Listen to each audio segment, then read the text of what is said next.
আগামী ৫ বছরের মধ্যে আমি একজন মা হতে চাই, এমনই এক খোলামেলা স্বপ্নের কথা জানালেন জনপ্রিয় অভিনেত্রী তানজিন তিশা। যুক্তরাষ্ট্রভিত্তিক বাংলা টিভি চ্যানেল ঠিকানা টিভির ইউটিউব অনুষ্ঠানে প্রথম অতিথি হয়ে হাজির হয়েছিলেন তিনি। উপস্থাপক হিসেবে ছিলেন অভিনেতা জায়েদ খান। অনুষ্ঠানটির নাম Friday night with Zayed Khan.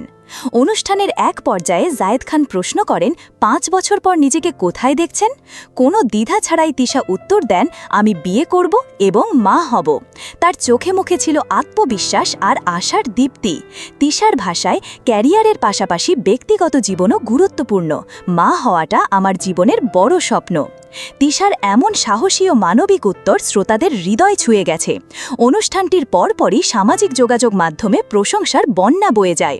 অনেকে লিখেছেন, তিশা শুধু একজন তারকা নন, একজন স্বপ্নবান মেয়ে যার জীবন দর্শন সত্যিই অনুপ্রেরণাদায়ক। অনুষ্ঠানে তিশা আরও জানান কিভাবে পরিবার ছাড়া ক্যারিয়ার শুরু করেছিলেন। রিহার্সাল থেকে শুটিং সবই একাই সামলেছেন। জীবনের নানা সংগ্রামের মধ্যেও তার সবচেয়ে বড় চাওয়া একটি পরিবার, একটি সন্তান। এই কথোপকথনে জায়েদ খানও হাস্যরসের ছলে বলেন, আমার বিয়ের খবরটা সারপ্রাইজ হিসেবেই থাকুক। অনুষ্ঠানটি ভবিষ্যতেও তারকাদের ব্যক্তিগত ও পেশাগত জীবনের রঙিন গল্প তুলে ধরবে বলে জানায় নির্মাতা টিম।